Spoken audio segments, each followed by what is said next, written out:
One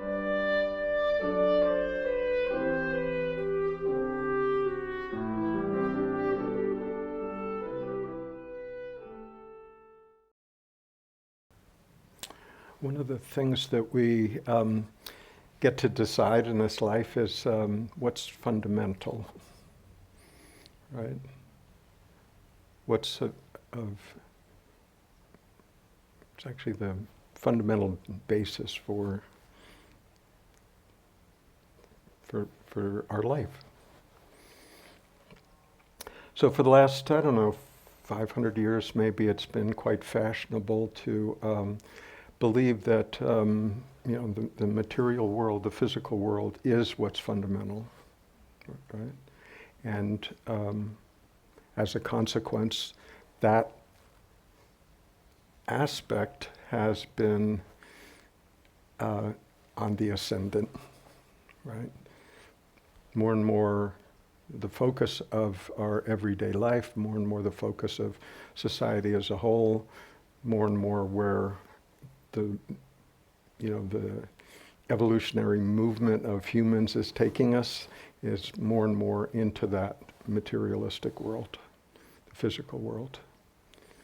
With some incredible successes, in a relatively short time, right? We got to give it that. And consequences, right? In the belief that that is what's primary, that is what's most important, that's fundamentally how this world works, is that the world's materialistic, right? By that I just mean that the belief that the physical world is what's primary. And a corollary of that is that if the physical world's primary, this physicality, this body-mind, is a identifiable, separate entity within that material world. Yes? And out of that belief comes a sense of separation. I'm here, everything else is out there. And it's a material world, and the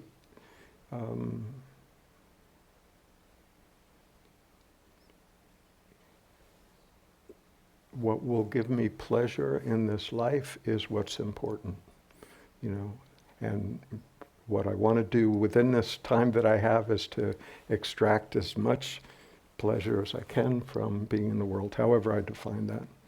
It can be relatively functional, or it could be quite dysfunctional, however, we choose to pursue that pleasure.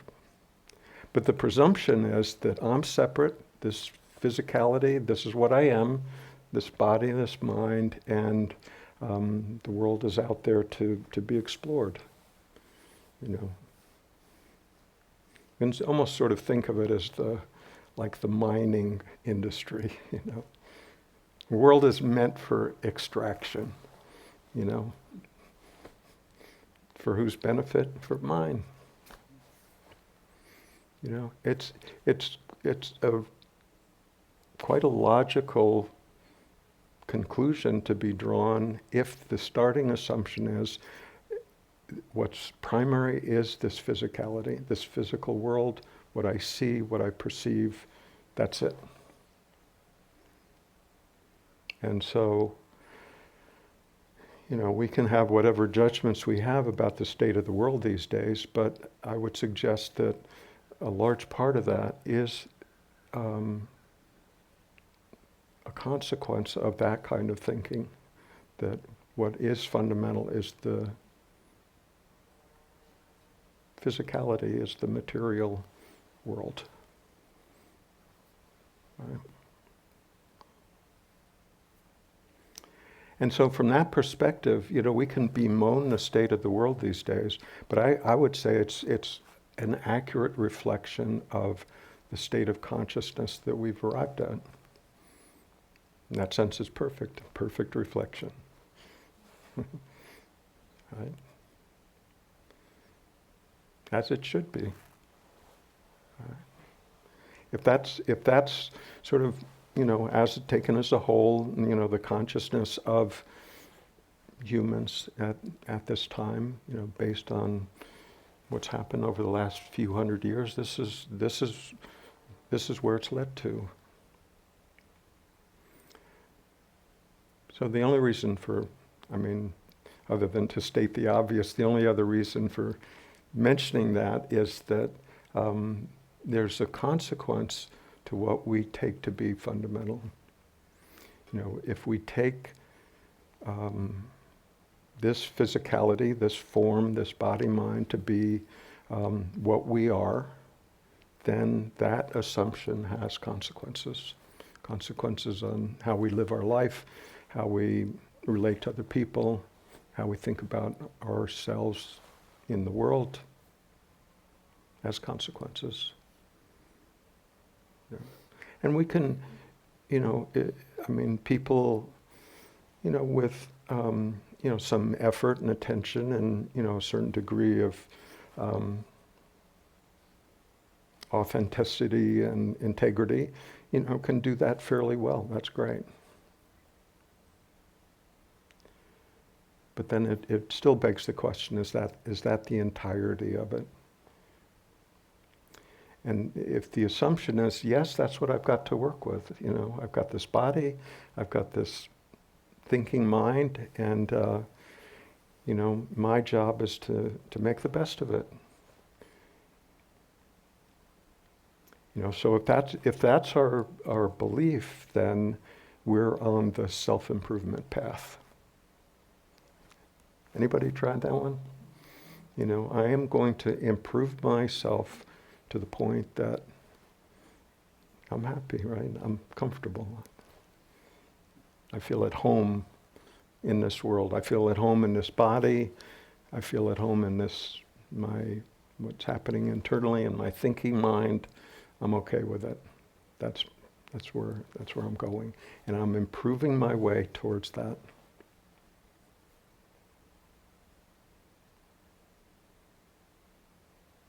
Okay, good. Anybody get there yet? Where it just feels like, yeah, finally, I feel just complete. Everything's good.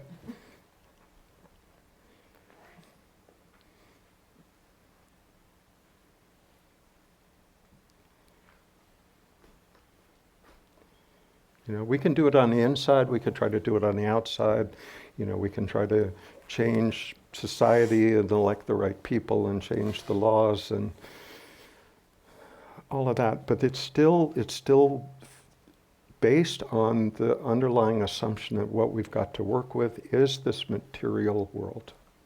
Material out there that I see, material here. That's what we're working with. And that's the journey that we're on. And the difficulty with that is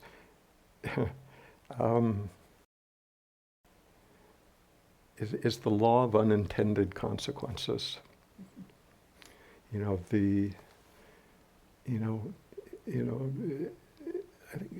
think in general, not entirely of course, but in general, people think that they're doing things for the betterment of themselves, betterment of the society, working towards some greater good, future improvement.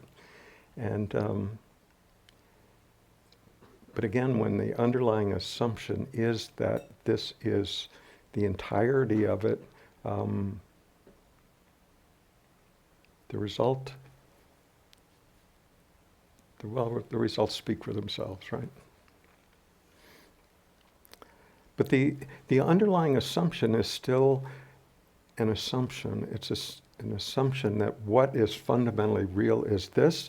This is what science has insisted on. If this is sort of the generally accepted yardstick for determining what reality is, science. If it can't be proven, double-blind experiments, then it's not real, right? That's how we know what's real, science, right? But science has its own set of rules And in that sense, it's almost like a religion. It has, as long as you're operating within that set of rules, it makes sense.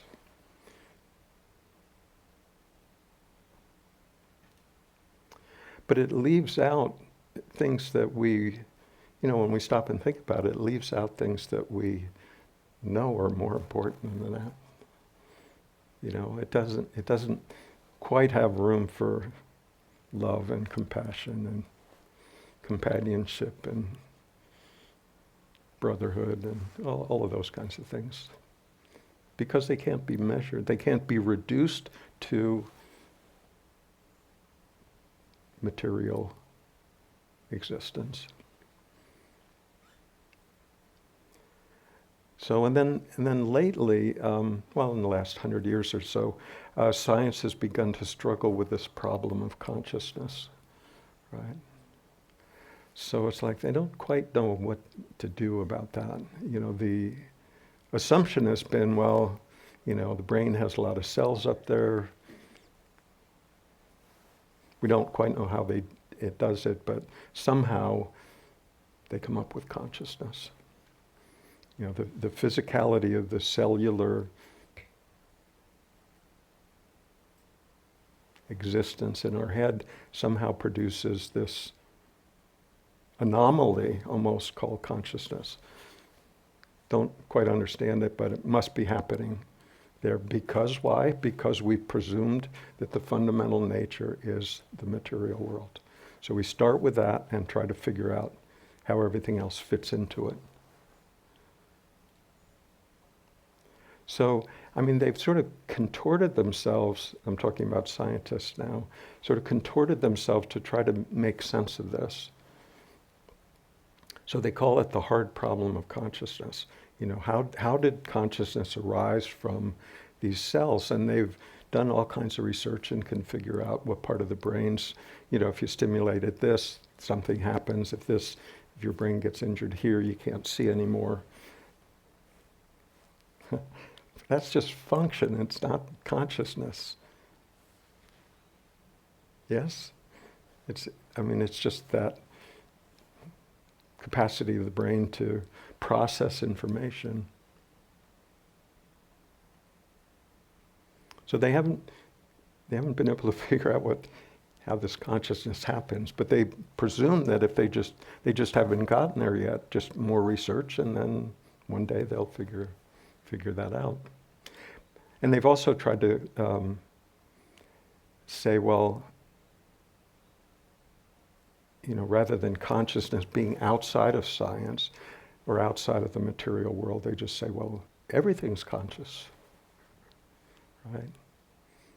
Humans are, animals are, plants are, rocks, atoms, everything has some degree of consciousness.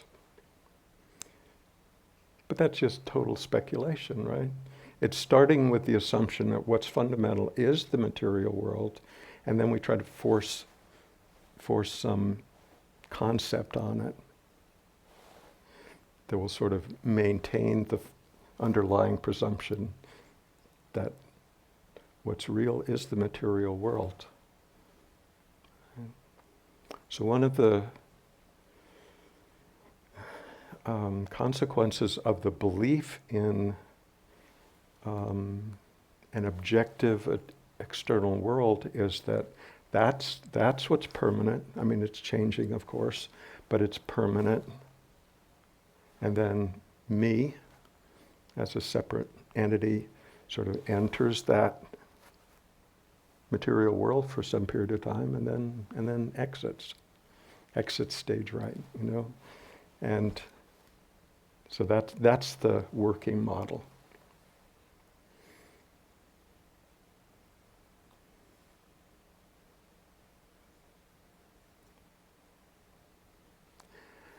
But that whole model, that entire model starts out with a presumption. The presumption is what's most real is this physicality. That's what it starts out with. And then it goes from there to try to make sense of it, to try to fit everything into that assumption. So that's one way we can live life, look at life.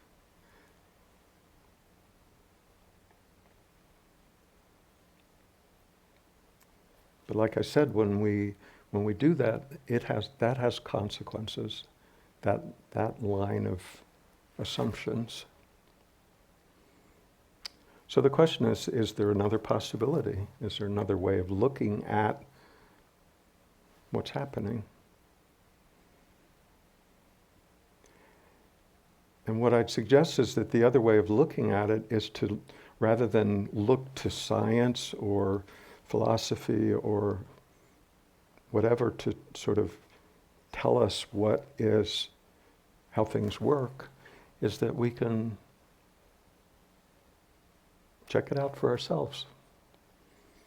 You know, I mean, we have the unique opportunity of actually existing within this existence. So if we go outside of ourselves in hopes that, you know, a scientist or philosopher or culture or someone else will tell us how things are, we have the unique opportunity of actually being what it is that we're trying to investigate. So why not use that instrument, you could say, to check out for ourselves what this is really about.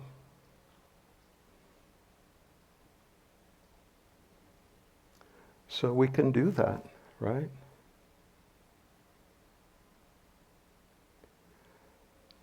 So when we notice what's happening, one of the things that feels elusive but is actually ever present is just this capacity that we all innately have to experience things, right? To notice whatever it is that's happening. I mean, we can notice things, you know, on the outside, so to speak. We can notice things on the inside. We can feel things that happen to these bodies. We can notice what we think, what we feel. But that capacity to notice all of that is our everyday experience, is it not? I mean, we dismiss it like, well, yeah, sure. Everybody has that, so what's the big deal? Exactly. Exactly. It's already present. That's why it's the easiest thing in the world to dismiss, because we don't have to do anything to create it.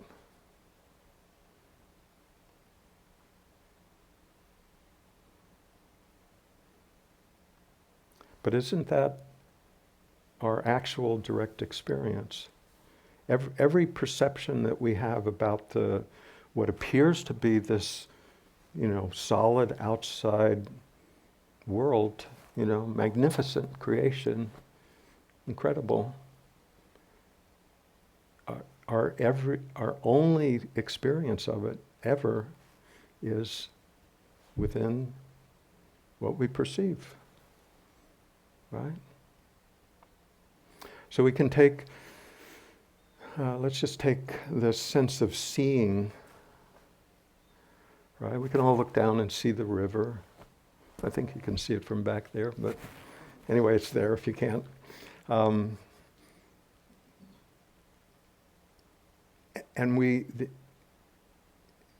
in casual conversation, we can say, oh, the river's over there, and I see it. There's the proof that it exists out there. But what's actually happening, this isn't theory or philosophy or anything, but what's actually happening is that, the light is being reflected off the river, enters our eyeballs. Eyeballs don't have a clue what it is, it's just light information, passes that on to the brain. The brain has seen a river before, and says, oh, it's a river. It sort of somehow very mysteriously reconstitutes that image of, a million bits of light entering our eyeball, reconstitutes it in the brain. But if there were no one at home to know that was happening, you wouldn't know if the river was there or not. You wouldn't know if you were there or not, right? If there's no one home. Sort of be like having your TV set on at home and you went to the store.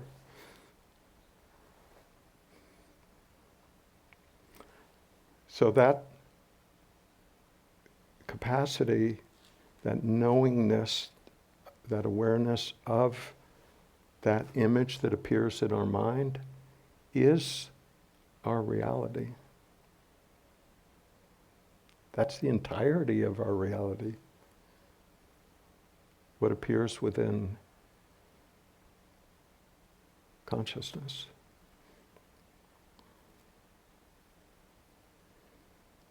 So then we can ask again, well, what's really fundamental? You know, is it the river or is it this awareness? If it's the river, then we're still back in the material game, you know, where everything's reduced to the material fact. One of the material facts is that this body-mind will age and will one day die. That's a given. Right. But this other possibility is that the recognition that this awareness is where our entire experience happens. Nothing has ever happened outside of this awareness. You wouldn't be aware of it, right? Everybody aware right now, by the way?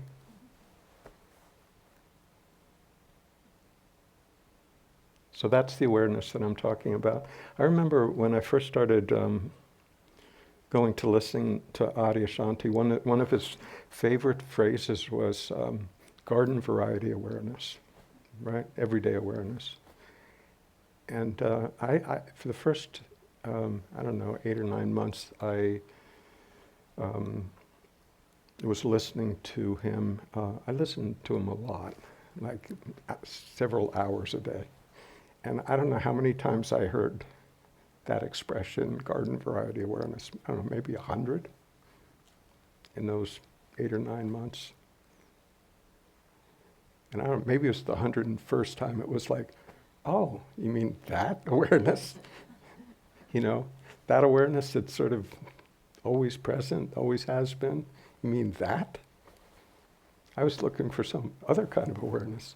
I was looking for some kind of special awareness, you know, spiritual awareness, pure awareness. I mean, it just totally surprised me. It's like, oh. But that's the awareness that I'm talking about. I'm not talking about anything that's not fully present already.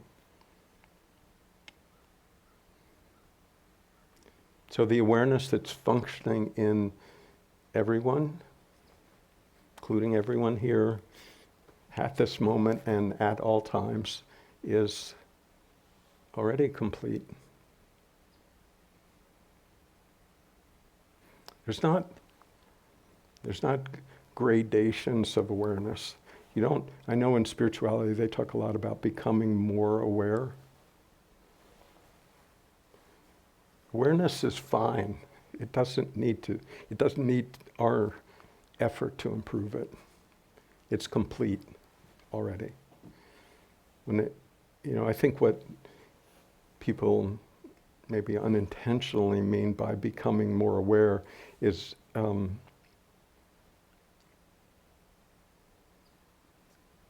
introducing less thought to obscure the awareness that's already there. The awareness is complete in itself. Your awareness and the Buddha's awareness, same.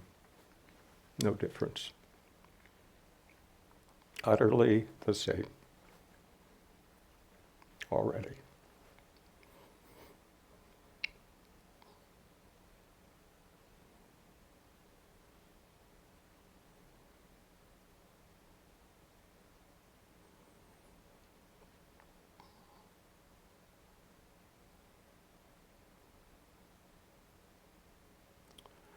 So what feels elusive about it is that it is simple, it is ever-present, it is already present. So we can disregard it. And we've learned to do that over the course of the lifetime because what appears within awareness is so fascinating, right? There's a lot going on out there. It's really interesting. And so our attention is pulled out. The awareness is fine. The awareness is what notices where it gets pulled to. It may not have any recognition of itself as awareness, but it's fully present. You know, we may be daydreaming about, you know, Fiji Islands, you know, on a vacation that we never took there or whatever. But even when that's happening, there's something that's aware of that daydream. You know, so the attention may be somewhere else, but the awareness is absolutely fine. So it's not a matter of attaining this awareness. It's not a matter of improving our way to get there. It's especially not a matter of being worthy of it. Anybody worthy of being aware? I mean, what would you have to do? I mean, what act?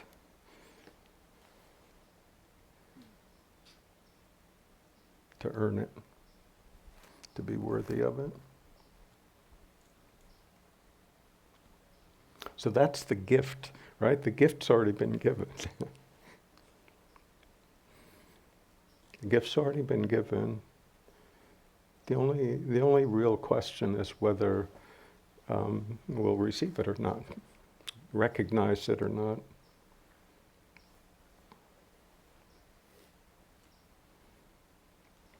So the mystery of it, the real magic of it, is that there's something about us, about all of us inherently already, that has the capacity to notice all of this.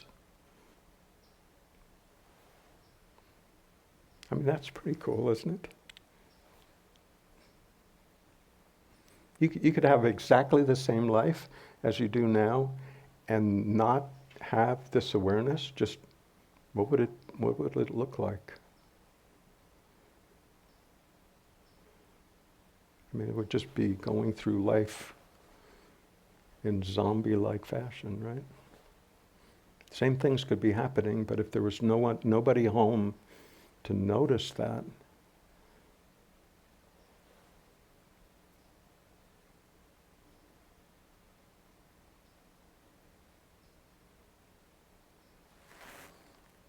yeah.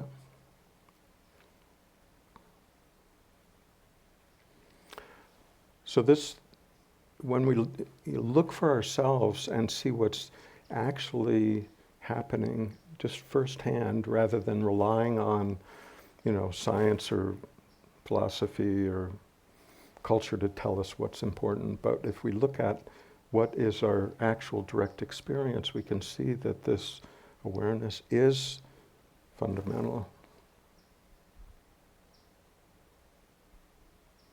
And from that perspective, what does the world look like?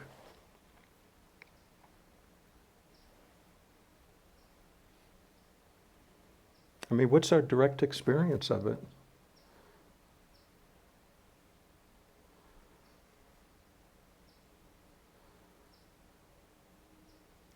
I mean, it has several characteristics, right?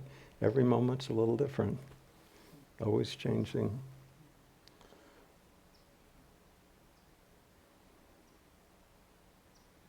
You know, sometimes that's, you know, in Buddhism they call it impermanence, but it's somehow presented like it's, you know, sort of a fact of life, but it's almost presented like it's an unfortunate fact of life. You know, if life was only permanent, you know, that'd be better. But it's actually what allows life to happen. You know, if there were impermanence, I don't know, we'd still all be infants, right? We'd never actually change. You know, the acorn would never become a tree. I mean, nothing would happen if everything was permanent. So, yes, it's impermanent. Everything's changing all the time.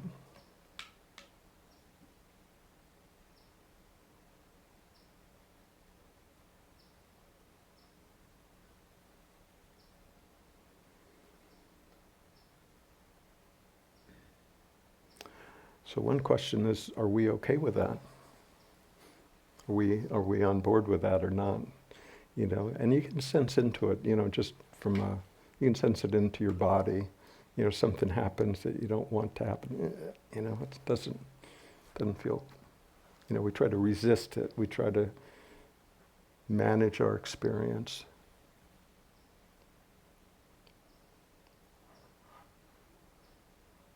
And that's fine. I mean, that's sort of natural. But the question is, how quickly can we come into acceptance of what's happening? It's like life is happening, and then I'm judging whether that's okay or not. Like it's somehow, I've assigned myself the role of deciding whether life is headed in the right direction or not. That somehow I've promoted myself to God, right? I get to judge what's right, what's wrong, how somebody else should be, how I should be, how the world should be. It's my role.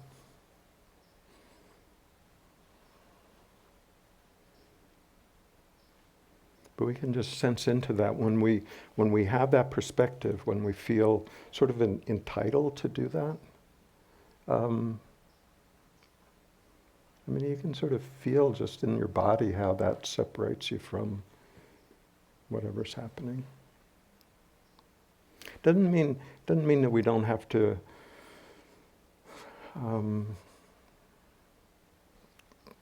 act, do things. It doesn't disable us from functioning in the world, but it removes our opposition to what's happening.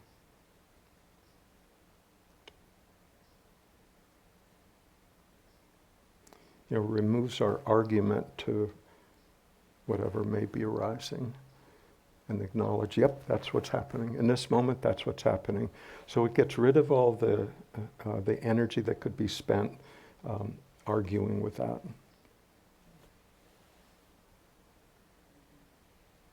You know, sort of, Elizabeth Kubler-Ross talks about, you know, the 5 stages at the end of life, and you know, we don't need to go through all of them. For one reason, I probably can't remember them, but you know, talks about, you know, denial and argument and, you know, finally coming to acceptance. You know, and, you know, that may be true at the end of life, but we do it all the time, right? Something happens, the first thing we can do, oh God, I can't believe that, you know, that can't be right. Why did they do that? You know, we're already arguing with that and expending that energy. So the question is, does that go on for days or hours or minutes? Or can you get through it in seconds and come to say, okay, that's what's happening. Now what am I going to do? You know, is there anything I can do? Maybe, maybe not. And get on with it. Right? It's exactly the same process, only, you know, we get to do it every day. How much time is it going to take for us to come into an alignment with what's happening? And then work from there. So it doesn't disable us in any way. It actually saves us a great deal of energy that would otherwise be just squandered in arguing with what's happening.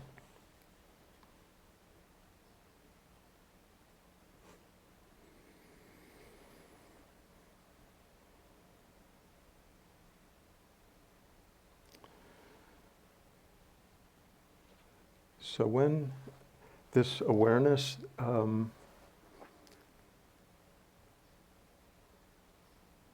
looks out at the world from awareness and recognizing that what is actually our experience, how that experience always presents itself is moment to moment, always changing, always unique.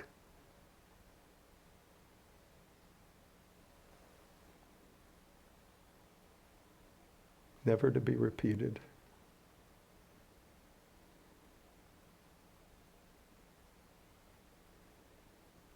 And when we begin to see the world in that way, there's a magic that returns to it.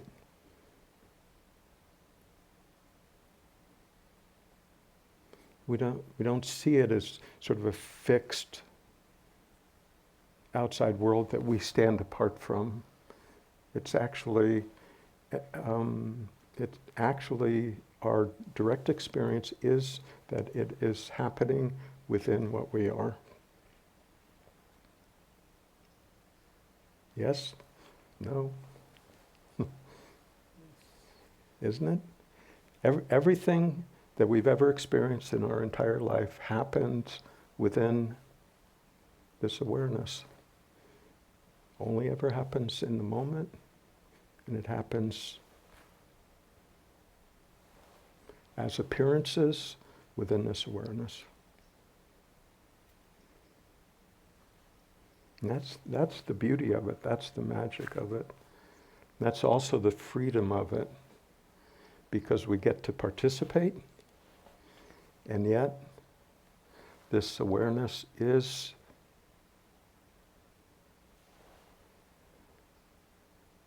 not subject to the same law of impermanence that everything else is. Right? Everything else that we can imagine, see, touch, feel, has a form to it. Right? A tree has a form, birds have a form, the hearing that we experience has a form, thinking has a form, feeling has a form, his body certainly have a form. All forms come and go. Right? They have different characteristics, but they all have some characteristic. They have a characteristic in space, they have a characteristic in time, they have a characteristic in how we feel about them.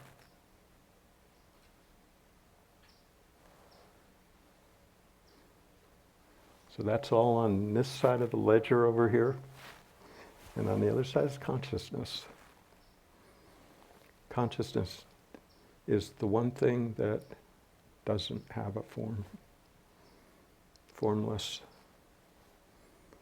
Right? We talked about that earlier. No form, no shape, no size. It's been there for as long as we can remember.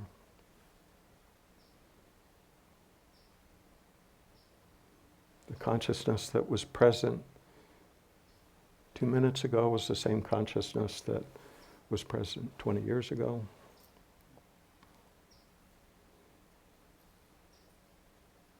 Not subject to change.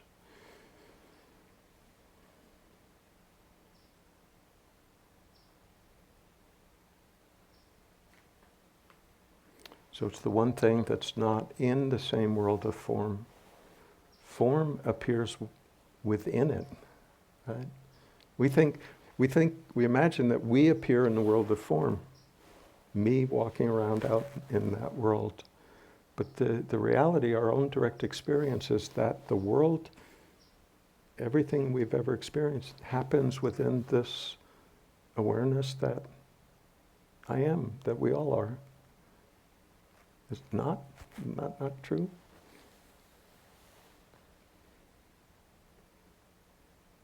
So when we view life, when we walk around out in the world, and there's a recognition that this is all happening within the awareness that I am, does the world not feel less scary? It feels less scary that me as a vulnerable body, can it be hurt? Mind, psyche can certainly be hurt. And the world certainly has the capacity to do that. That feels risky, doesn't it? But when the recognition is, no, what I actually am is this awareness, and everything I see, everything I've ever felt, tasted, touched, experienced, happens within this spaciousness. Amazing.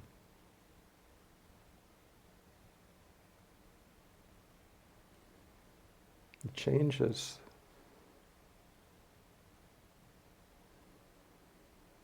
Changes our experience. And we can ask, we can just inquire, well, I wonder if this awareness is what I am, or is it just sort of a function of my brain cells? Do you know?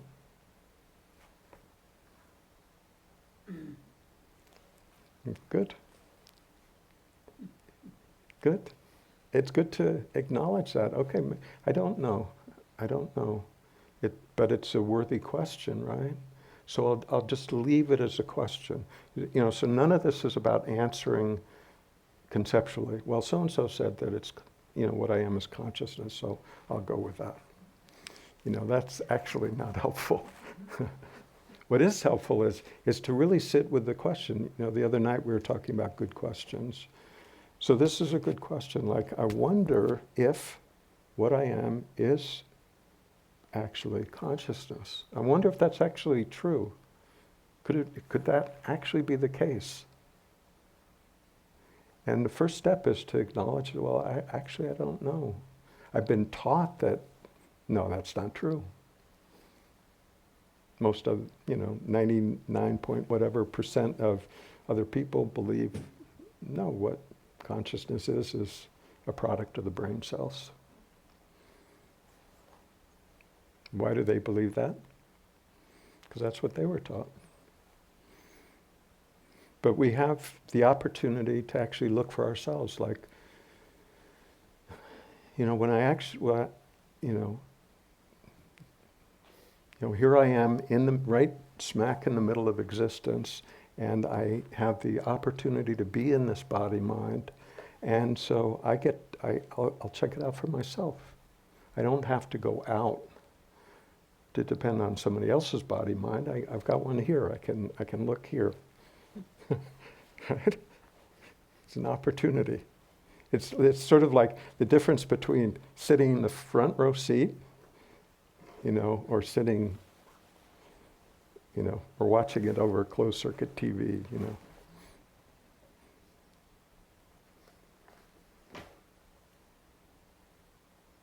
So we can just see for ourselves whether really take a look at this awareness, because it is a mysterious thing. I mean, even science has to admit that. They don't really know. So it is a mysterious thing. So we can, the way to work with a mystery isn't try to, adopt a good belief about it. Because a belief is just another word that means you don't know. It's just another way of saying that. So we can just explore it and allow ourselves to be in the mystery, because the one thing about awareness is that you will never understand it. You can live from it. You can recognize that is your true nature, but you will never understand it.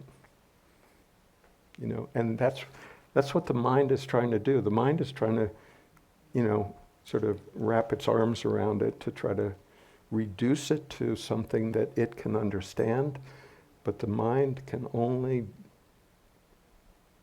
its only capacity is to work within concepts, work within words.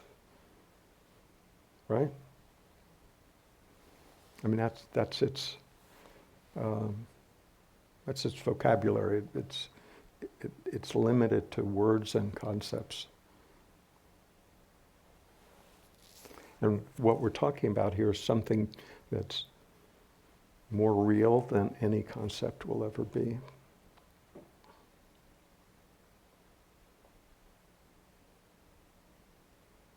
So in order to access that, to become familiar with that, we have to consent to going beyond the mind. Going beyond the mind means going beyond thought.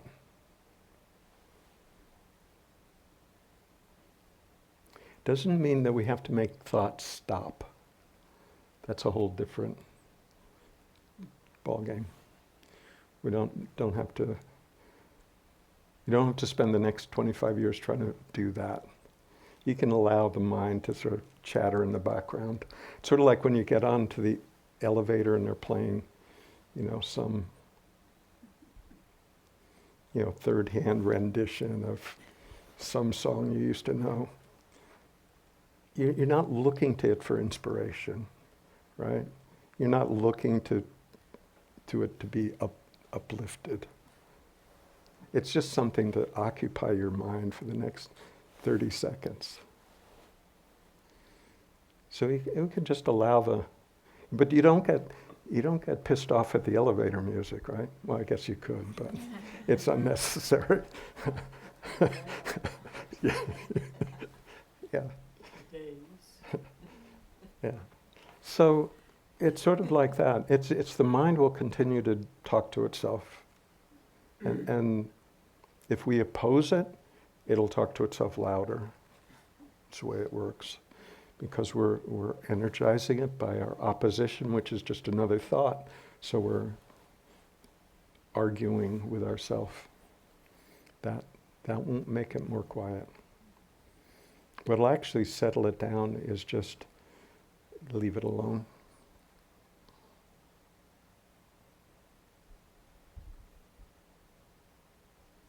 May take a while, but it's the only really permanent way to deal with it. It may still talk to itself occasionally, but if you're not opposed to it, it's not a problem.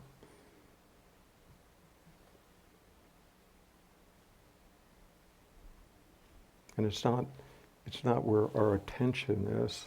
It's just something that's happening in the background. And we can leave our attention free to spend some time beyond the conceptual. So by conceptual, I just mean the attempts of the mind to reduce our experience of reality to a statement, an idea, right? Which is always going to be less than a reality. Anybody care to make a statement about whatever it is that we're looking at? Sort of something that would fully encapsulate the experience. It's just anything you could say about it will be far, far less than the reality of it. But that's what we tend to do. We see it's like a stunning sunset, and the first thing we do is, oh, what a beautiful sunset. We've reduced that experience to the word beautiful. Just what the minds do. It's what they've learned to do. It's not bad. It's just what they've learned to do. So we can, since we've learned it, we can also see that it's, where it has value and where it doesn't. It's not like the mind is bad. The mind is incredibly useful, when you need it.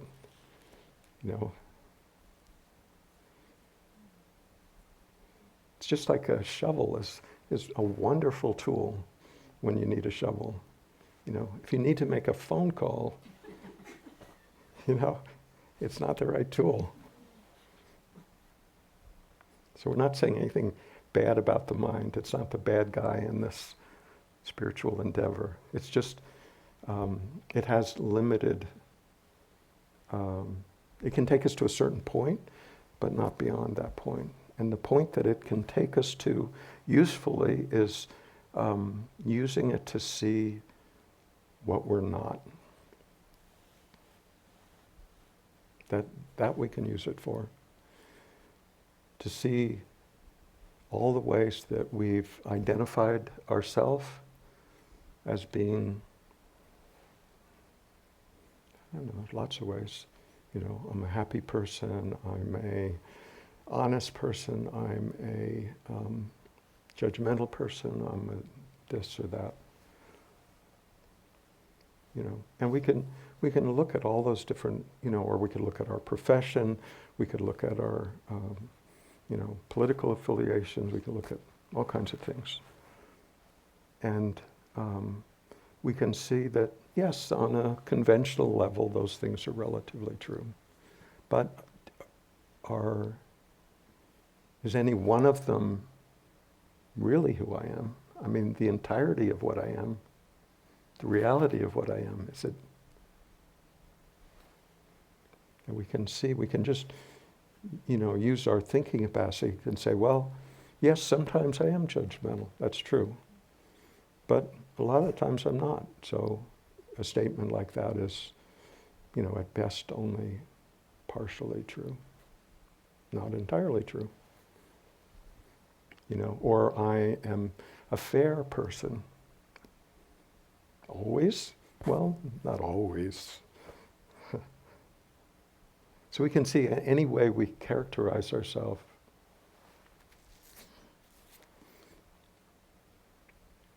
It's only at best true sometimes.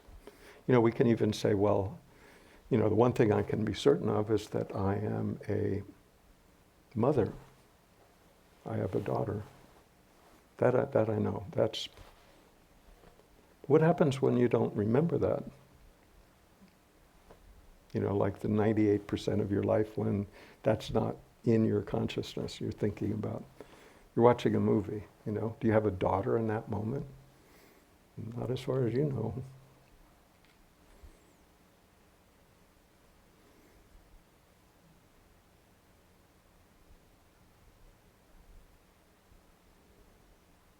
And that's, I mean, we can, you know,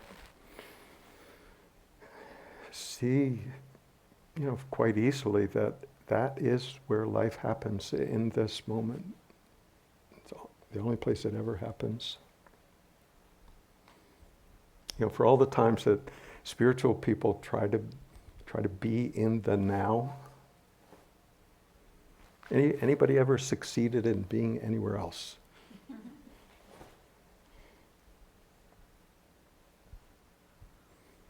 You know, we can think about being something happened last week or tomorrow, what will happen tomorrow.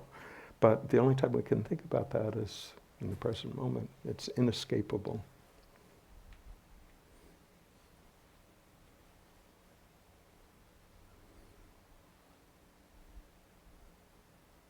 So we can use the mind to really look at all these ways that we define ourselves and to see that, yes, on a conventional level, you know, when I'm out talking with friends or family, you know, it makes sense to talk at that level. Great. Works. When I go to work, that's what's needed. Okay. But, you know, if we're in this game to really find out what's true, then we need to look a little deeper than that. And that's what we get to choose, all of us. I mean, whether we're in spirituality or not, it's really all one seeking, right? I see everybody seeking. You know, it's not just spiritual people. Everybody's seeking. Everybody's just trying to figure out how to make it work, how to how to be reasonably happy, how to try to make sure nothing too bad happens before they die.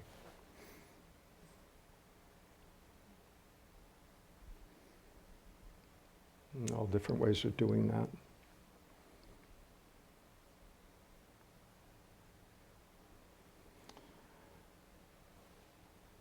But there's, we get to choose what we're in this for.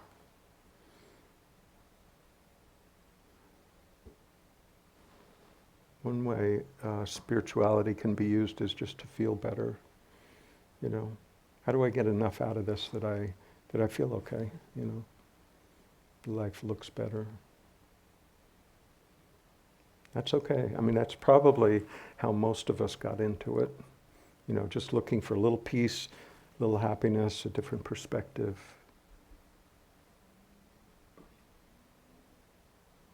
But if we're in it solely to gain comfort, it's different than if we're in it to find out what's really true. If we're in it to find out what's really true, sometimes it won't be comfortable. Sometimes, you know, we'll get dragged through the swamp. Just, you know, to see something that we may not want to see. Be willing to look at something that we may have not wanted to look at before. And at that point, it makes a difference whether we're in it for our own comfort or whether we're in it for finding out what's actually true, what's really true. It makes a big difference.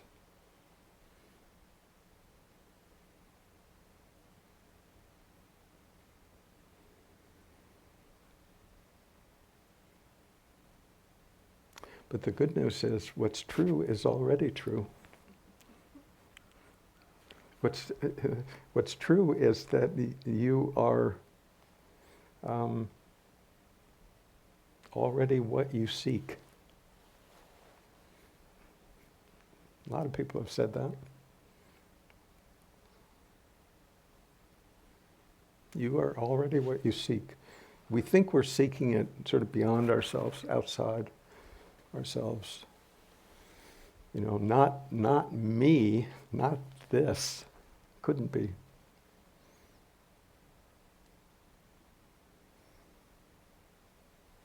But the good news is that we seek and seek and seek, and then discover that it was there all along. So it's really, this journey is really not about an attainment. It's not about becoming something that we're not now. It's not going from hell to heaven. It's not going from unenlightened to enlightened. It's discovering what is already present. Complete, fully. What obscures it is all the stuff that we imagine that's true, that's not. That's what obscures it. It's the only thing that can. If not for things that we believe, what would obscure it?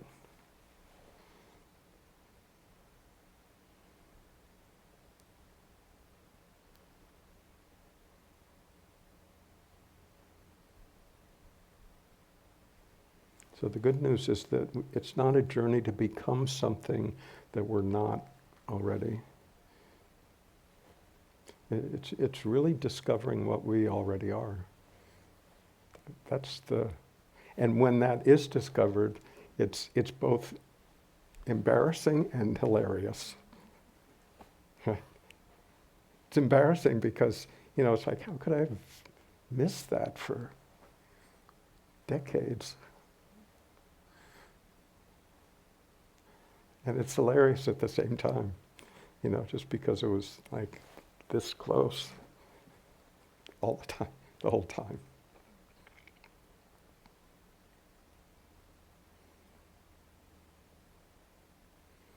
So it's not at all distant. It's actually the most intimate thing imaginable.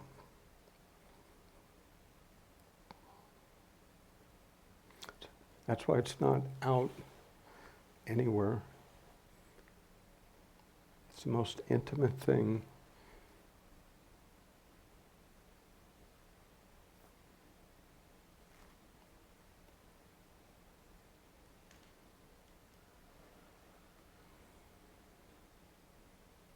And we miss it because we keep looking out there. You know, we can be looking out in life for, you know, pleasurable experiences and successes and joy and peace out there, and there's just enough of those experiences that happens that keeps us engaged. It's sort of like Las Vegas. There's enough payoffs that keeps you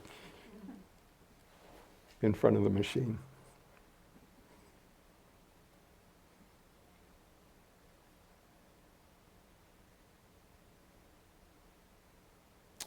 But with this, the recognition of what we truly are, there's a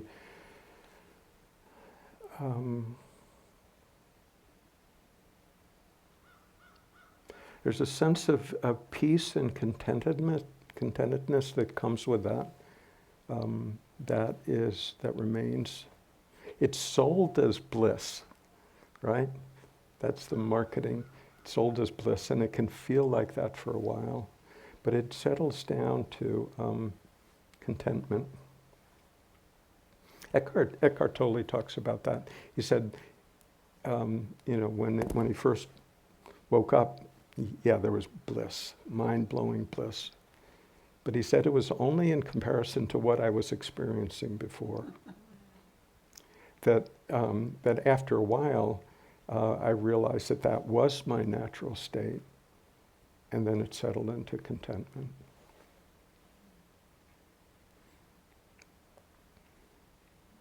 And it's true that even in, you know, some years afterwards, there can still be moments of bliss, but things level out a lot. You know, there's not the agony and there's not the ecstasy to that extent, and that up and down movement. But contentment is very nice.